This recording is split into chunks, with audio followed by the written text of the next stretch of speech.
ilal khaliqal ma'bud. Rawahu Abu Nuaim.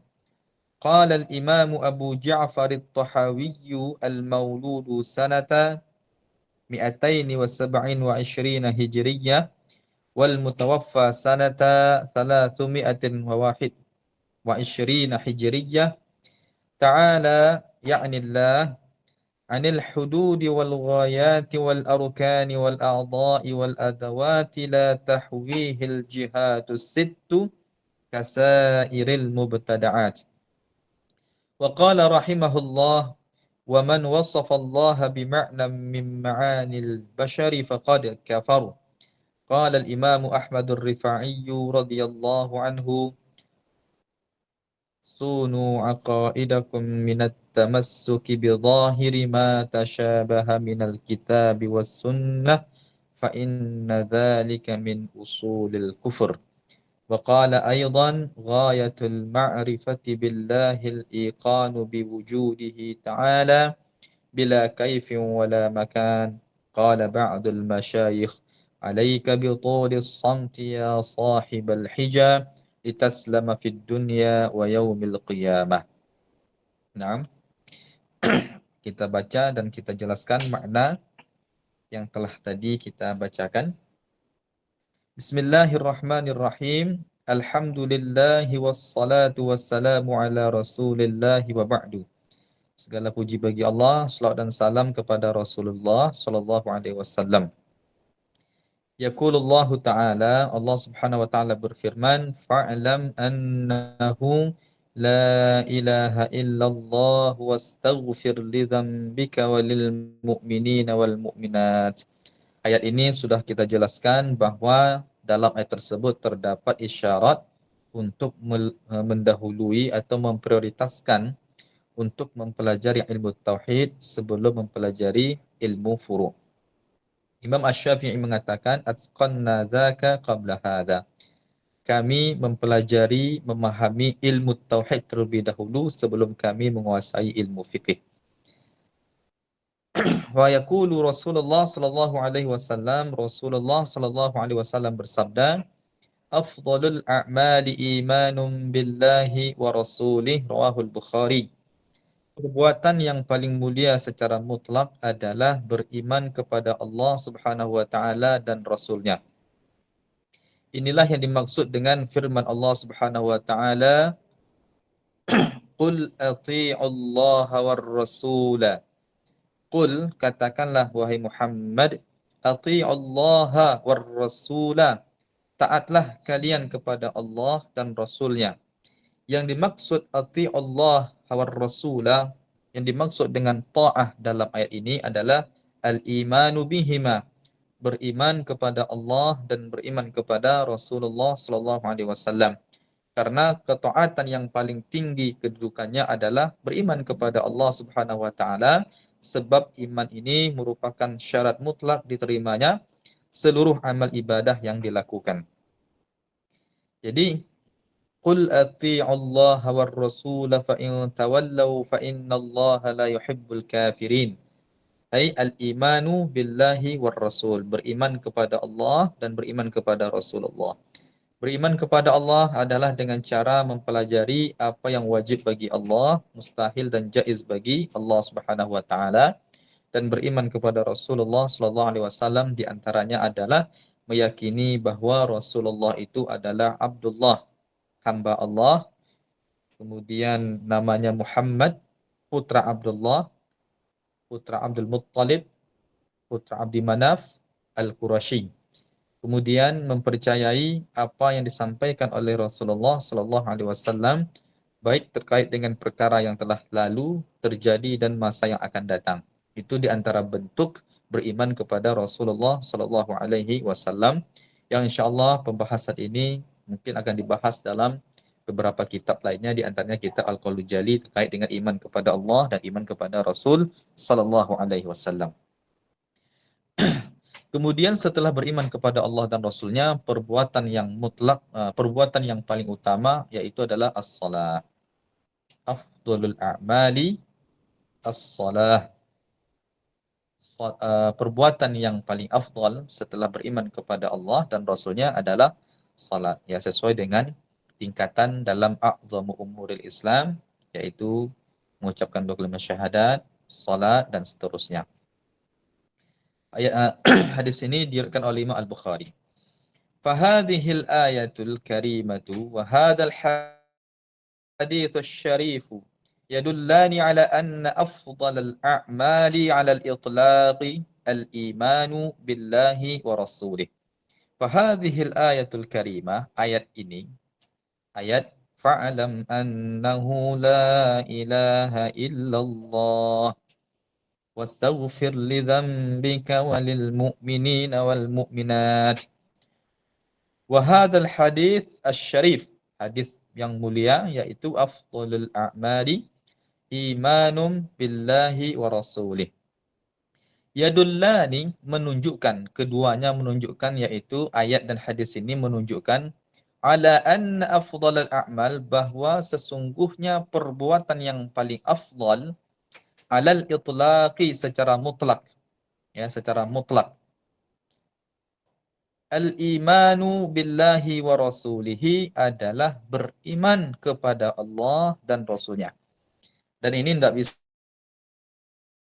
ganggu gugat lagi, bahwa beriman kepada Allah dan Rasulnya merupakan asas, dasar atau pondasi asy-syar'iyyah yang telah menjadi kesepakatan para ulama, bahwa iman kepada Allah dan Rasulnya merupakan pondasi dasar, bahwa beriman kepada Allah dan Rasulnya itu merupakan perbuatan yang paling mulia, perbuatan yang paling afdal.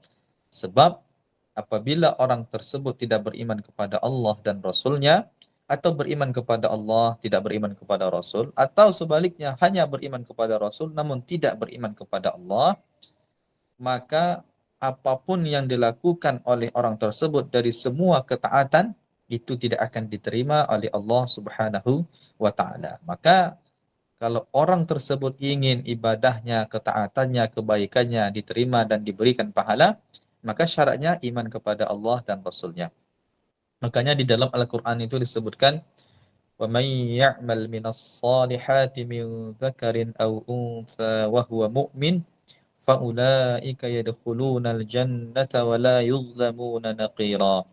Barang siapa yang beramal saleh, berbuat baik, baik itu laki-laki ataupun perempuan, fahuwa mu'min, maka syaratnya itu harus beriman. Iman kepada Allah, iman kepada Rasulullah, iman apa yang disampaikan oleh Allah, dan beriman kepada apa yang dibawa oleh Rasulullah sallallahu alaihi wasallam, yang merupakan dasar daripada syariat, ya. Maka orang yang demikian itulah akan masuk surga tanpa dianiaya sedikit pun.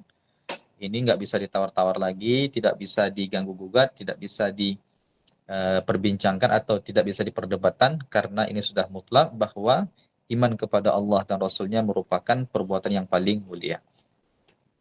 Wa anna afdhalal ulumi huwa ilmu tauhid, dan ilmu yang paling afdal, yang paling utama, huwa ilmu tauhid, adalah ilmu tauhid. Mengapa ilmu tauhid itu merupakan ilmu yang paling mulia? Mengapa ilmu akidah atau ilmu usul yang telah kita bahas kemarin, kenapa dia disebut sebagai ilmu yang paling mulia? Jawabannya, li'annahu yata'allaku bi asyrafil ma'lumat. Karena ilmu tauhid itu adalah ilmu yang berkaitan, yang berhubungan dengan sesuatu ilmu atau maklum, atau sesuatu yang dipelajari, atau suatu ilmu yang paling afdal untuk dipelajari.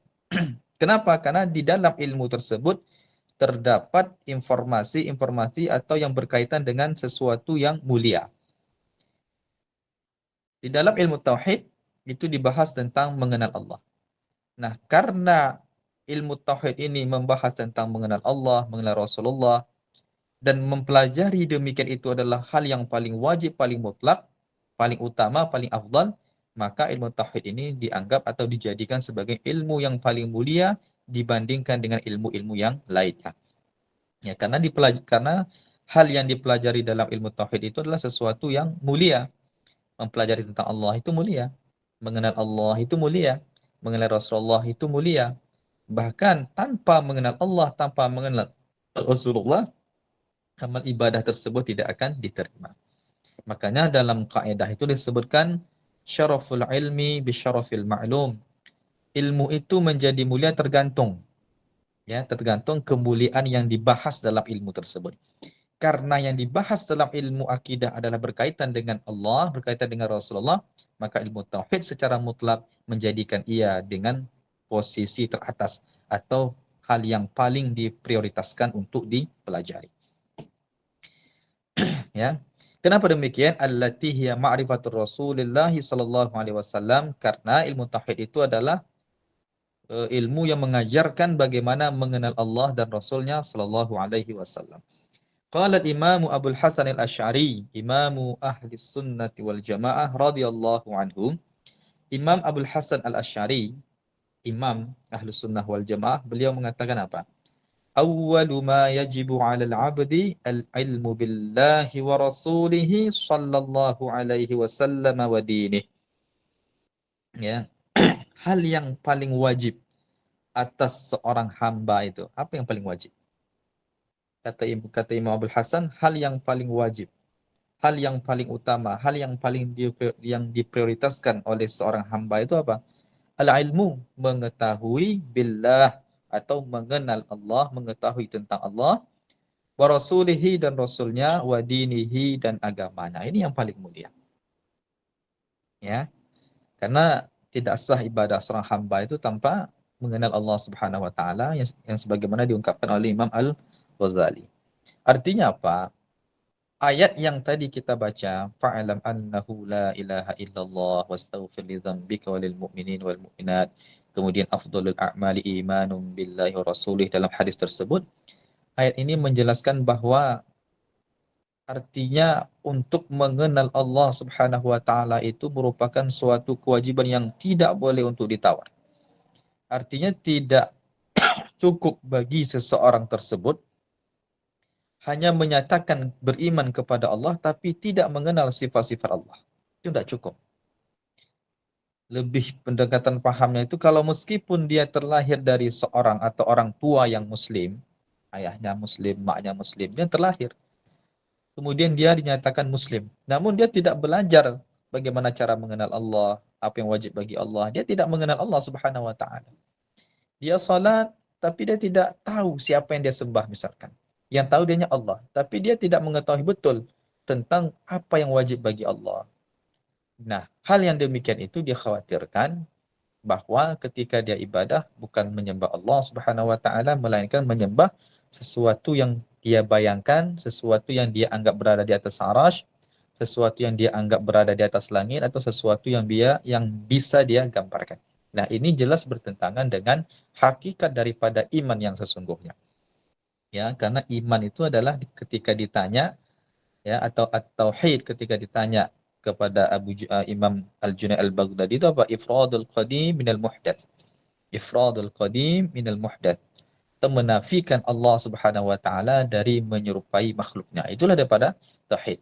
Jadi kalau ada orang ibadah tapi dalam ibadah tersebut ada unsur-unsur penyerupaan kepada Allah, maka ini tidak dianggap sah ibadah tersebut, bahkan orang yang demikian itu termasuk dalam kekufuran atau jatuh dalam kekufuran tasbih kepada Allah Subhanahu wa taala. Untuk itu, mempelajari akidah Ahlussunnati wal Jamaah, mempelajari tauhid, mempelajari akidah yang benar, mempelajari iman yang benar itu merupakan suatu kewajiban.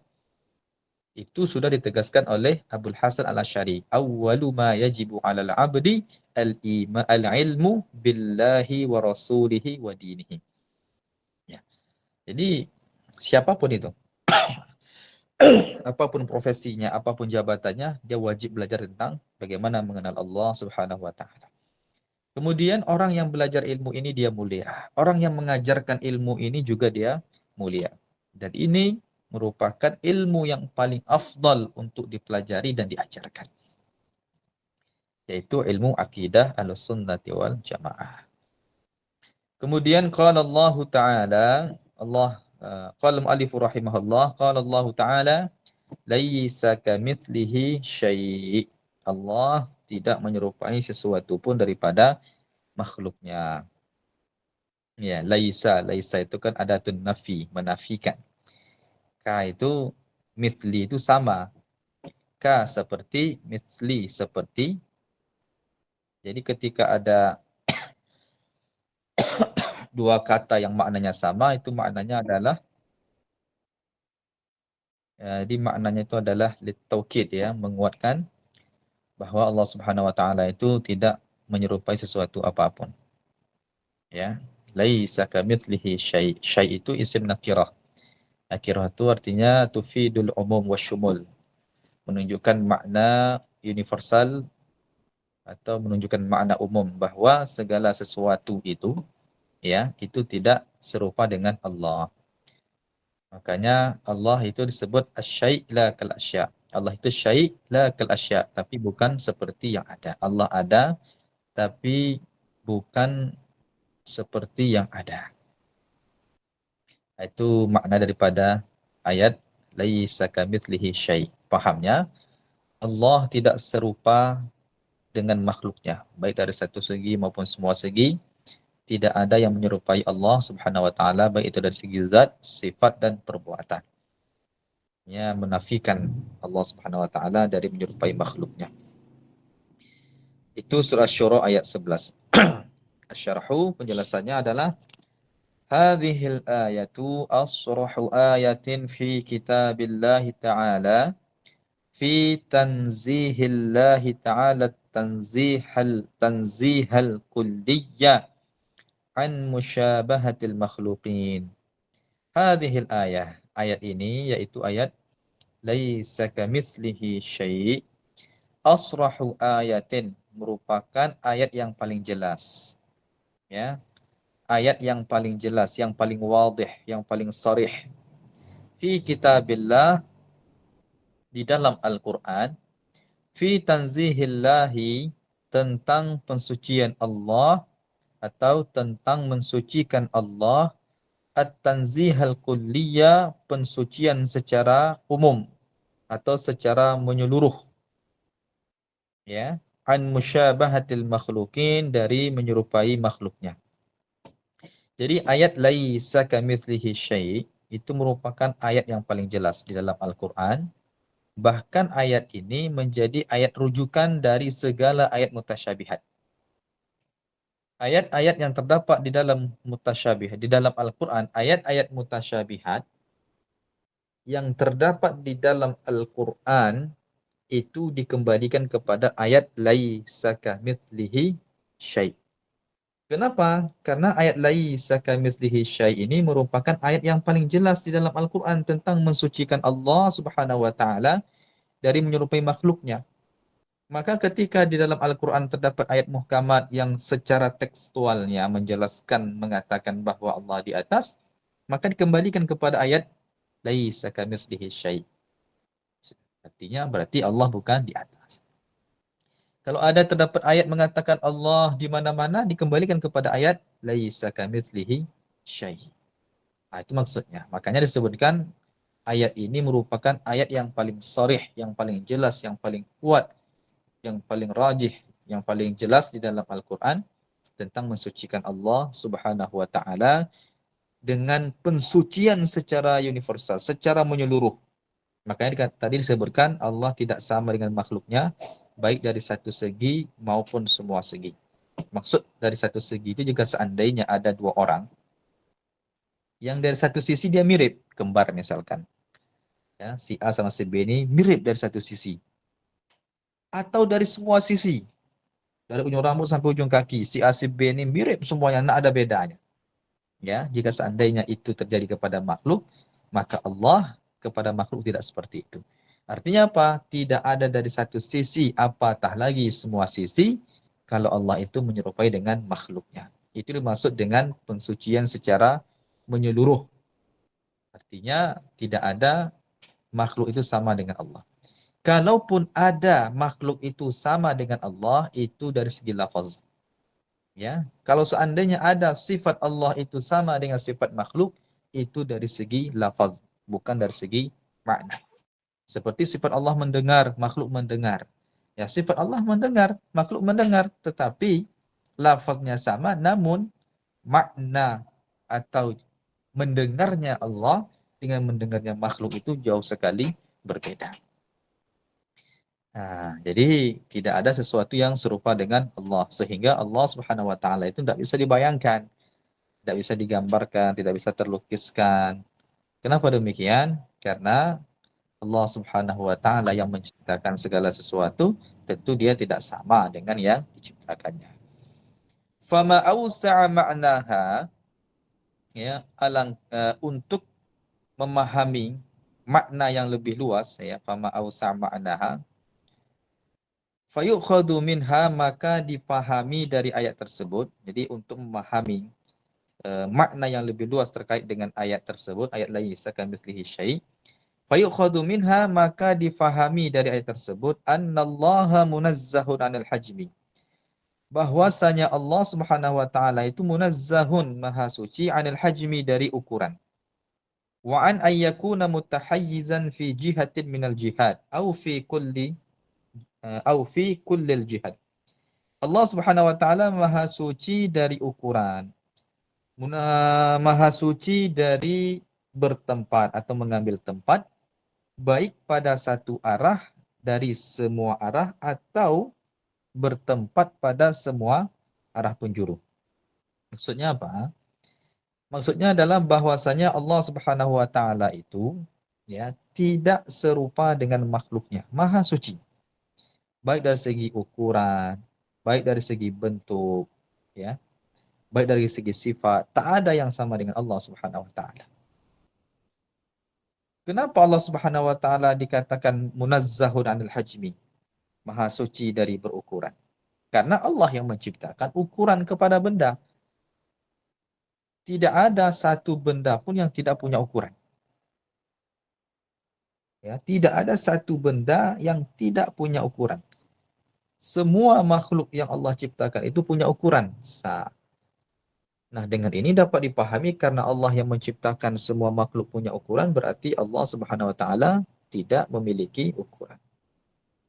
Jadi kalau dimaksud dengan Allahu Akbar, akbar itu artinya bukan qadran wa hajman, bukan makna hajman, tapi qadran, apa namanya, kedudukan, ya. Allahu Akbar ai rafi'ul qadari jiddan. Nah, itu maknanya.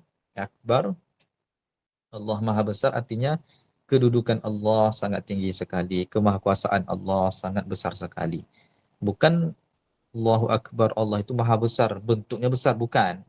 Tapi akbar di situ artinya derajat kedudukan, kemuliaan Allah itu sangat luas, sangat besar, sangat tinggi sekali.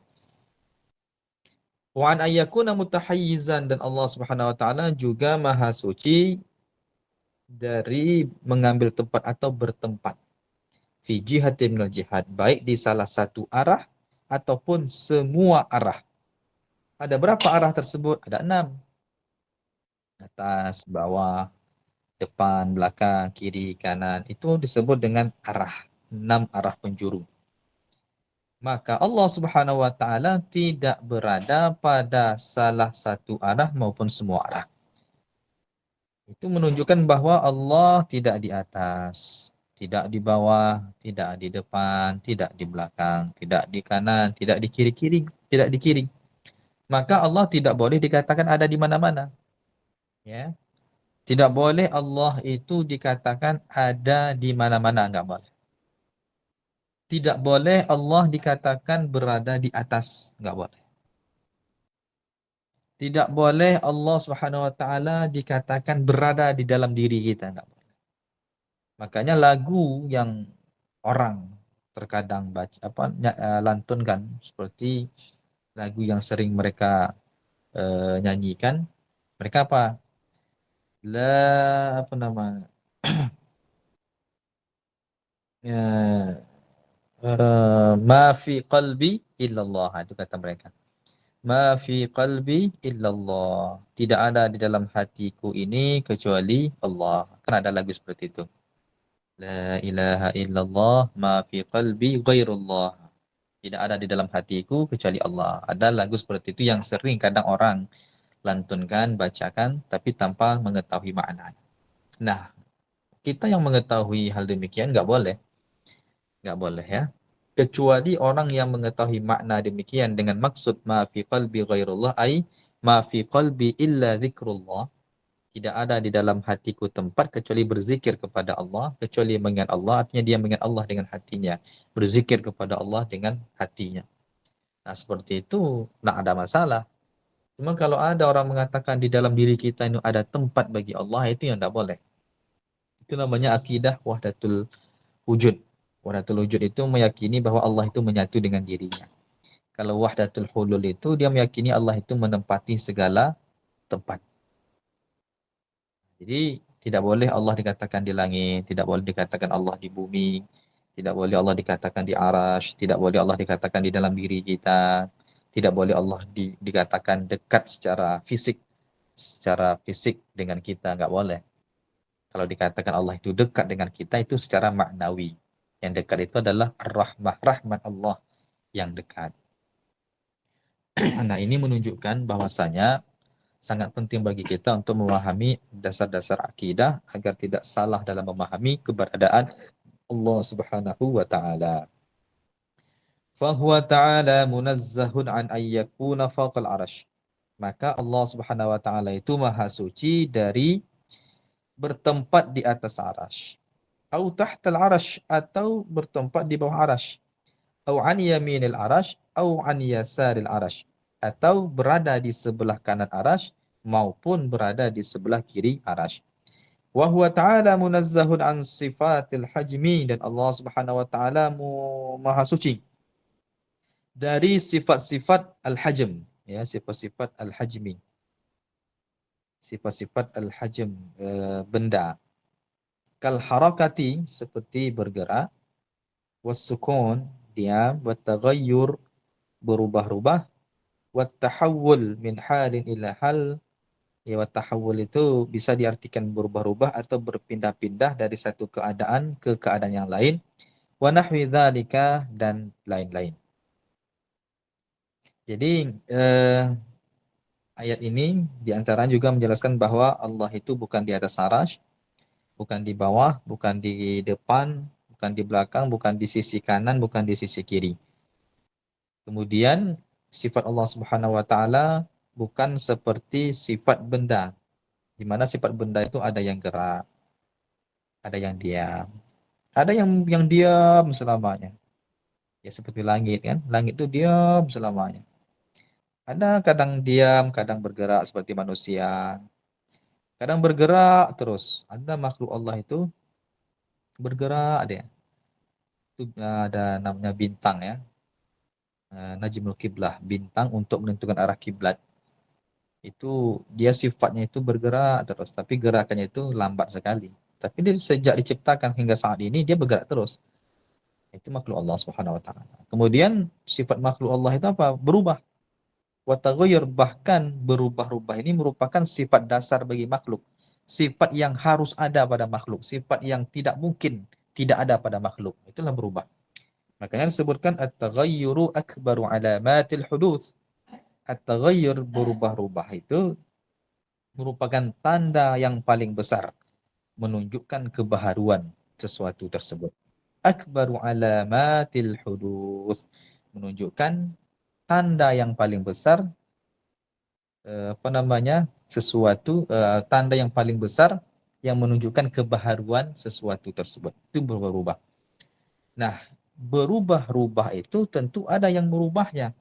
Karena sesuatu itu tidak bisa merubah dirinya sendiri tanpa ada yang merubahnya. Jadi kalau kita adalah makhluk Allah Subhanahu wa taala, maka yang merubah kita adalah Allah. Allah yang merubah namun dia tidak berubah.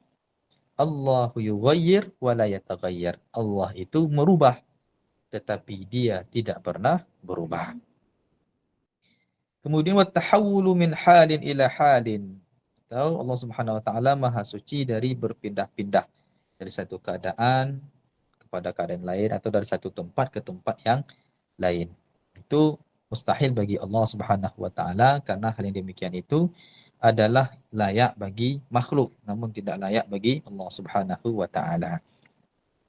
Qala al-Imam Abu Hanifah radhiyallahu anhu, Imam Abu Hanifah salah seorang ulama salaf pendiri uh, mazhab Hanafi, beliau mengatakan beliau mengatakan anna yushbihul khaliqu makhluqah.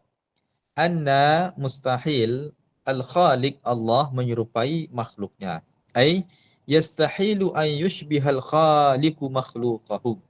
Mustahil pencipta itu menyerupai ciptaannya. Mustahil Allah itu menyerupai makhluknya. Mustahil pencipta itu menyerupai makhluknya. Siapa itu pencipta? Pencipta itu adalah al-ibrazu minal adami ilal wujud. Yang mampu mengadakan sesuatu yang tidak ada menjadi ada. Itu makna pencipta. Ya. Makna pencipta itu apa? Al-ibraz. Al-ibrazu minal adami ilal wujud. Atau abrazal adama minal wujud. Abrazul adami ilal wujud. Mengadakan yang tidak ada menjadi ada. Itu namanya pencipta. Kalau makna pencipta ini dengan makna mengadakan sesuatu yang tidak ada menjadi ada, dinisbatkan kepada selain Allah, itu nggak boleh, hukumnya haram. Makanya orang itu nggak boleh dikatakan menciptakan. Ya, nggak boleh diciptakan. Tidak boleh mengatakan Nabi Isa itu menciptakan burung dari tanah liat kemudian menghidupkannya. Bukan menciptakan, tapi membentuk. Makanya kalau kita memahami Al-Quran ada kata khalaqa yakhluqu atau kata al-khalqu di dalam Al-Quran yang terkadang kata tersebut dinisbatkan kepada selain Allah, itu artinya bukan menciptakan. Tapi kalau kata tersebut dinisbatkan kepada Allah, khalaqallah, itu artinya Allah menciptakan. Allahu khalaqas samawati wal arda. Allah menciptakan langit dan bumi. Artinya apa? Allah yang mengadakan langit dan bumi yang sebelumnya tidak ada menjadi ada. Nah, kata Imam Abu Hanifah, mustahil pencipta itu menyerupai makhluknya. Ini diantara bukti bahwa akidah ulama salaf itu adalah akidah tanzih. Akidah yang mulia, akidah tanzih, akidah yang mensucikan Allah dari menyerupai makhluknya. Ya, jadi nggak benar kalau akidah ulama salaf itu akidah tasbih. Ini merupakan tuduhan keji orang-orang kelompok Wahabi terhadap ulama Ahlus Sunnati wal Jamaah. Fallahu ta'ala la yushbihu khalqahu biwajhim minal wujuh. Maka Allah Subhanahu wa taala tidak menyerupai khalqahu ciptaannya biwajhim minal wujuh, baik dari satu sisi maupun semua sisi. Jadi tidak ada dari satu sisi pun, jangankan semua sisi, satu sisi pun saja tidak ada keserupaan, kesamaan antara Allah dengan makhluknya. Wa qala al-Imam Malik radhiyallahu anhu wa kaifa anhu marfu'. Imam Malik radhiyallahu anhu, gurunya Imam Syafi'i, mengatakan apa? Wa kaifa anhu marfu'. Wa kaifa, kaif. Kaif itu kan adalah sifat yang layak bagi makhluk. Sifat yang hanya boleh dimiliki oleh makhluk. Maka wa kaifa dan sifat kaif ini bagaimana ini? Anhu bagi Allah itu marfu', mustahil. Ya. Jadi nggak boleh Allah itu disifatkan dengan sifat al-kaif. Makanya Imam Ali mengatakan innalladzi ayyanal aina la yuqalu lahul aina wa innalladzi kayyafal kaifa la yuqalu lahul kaif. Allah yang menciptakan tempat tidak boleh dikatakan di mana. Allah yang menciptakan sifat tidak boleh dikatakan bagaimana. Jadi wa kaifa itu bagaimana, kaif bagaimana itu adalah sifat yang biasanya dinisbatkan atau disifatkan kepada makhluk, bagi Allah itu mustahil. Jadi makanya ketika Imam Malik pernah ditanya tentang Allah, tentang ayat Ar-Rahmanu 'alal 'arsy istawa, beliau mengatakan apa? Al-istiwa'u ma'lum. Istiwa Allah itu ma'lum, artinya terdapat di dalam Al-Qur'an. Wa kaifa anhu marfu'at, maksudnya. Wa kaifa dan bagaimana istiwa Allah itu mustahil. Artinya kalau Allah istiwa ya istiwa, tanpa menisbatkan kepada Allah itu al-kaif, ya. Karena wa kaifa bagi Allah itu mustahil. Cuma kata wa kaifa anhu marfu' ini itu di apa oleh orang Wahabi dihapus sehingga yang ada dalam kitab mereka itu katanya Imam Malik itu menetapkan kalau Allah itu berada di arash. Ketika ada seorang laki-laki bertanya tentang ayat Ar-Rahmanu ala arsawa, kemudian beliau mengatakan al-istiwa'u ma'lum. Ya istiwa Allah itu dah maklum, dah sebut dalam Al-Quran. Menurut pemahaman mereka, katanya bahwa Imam Malik itu meyakini Allah berada di atas arash. Padahal Imam Malik mengatakan al-istiwa'u ma'lum wal kaifa atau wal kaifu anhu marfu. Istiwa itu maklum, memang ada ayatnya.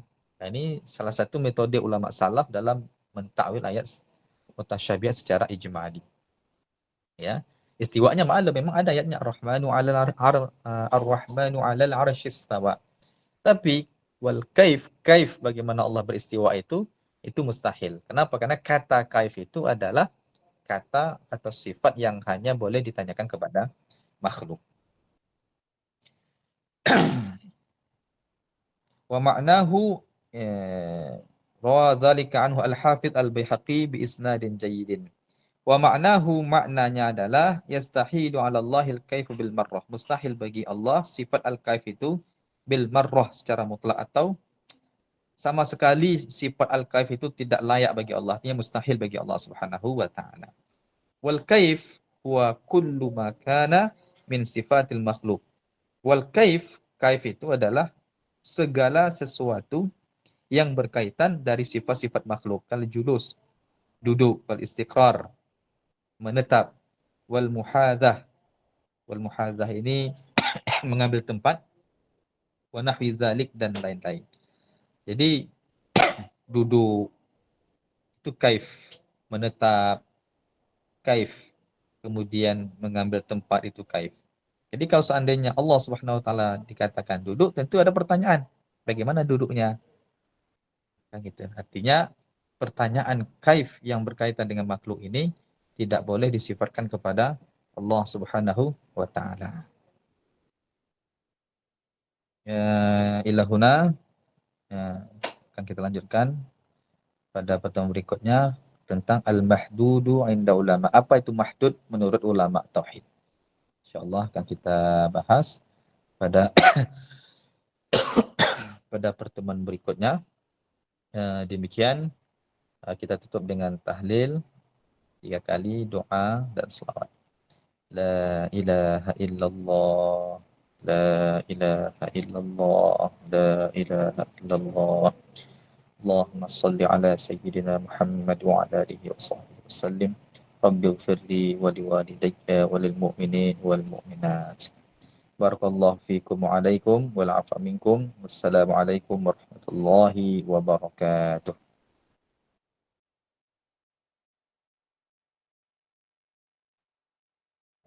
Wa fikum izin live.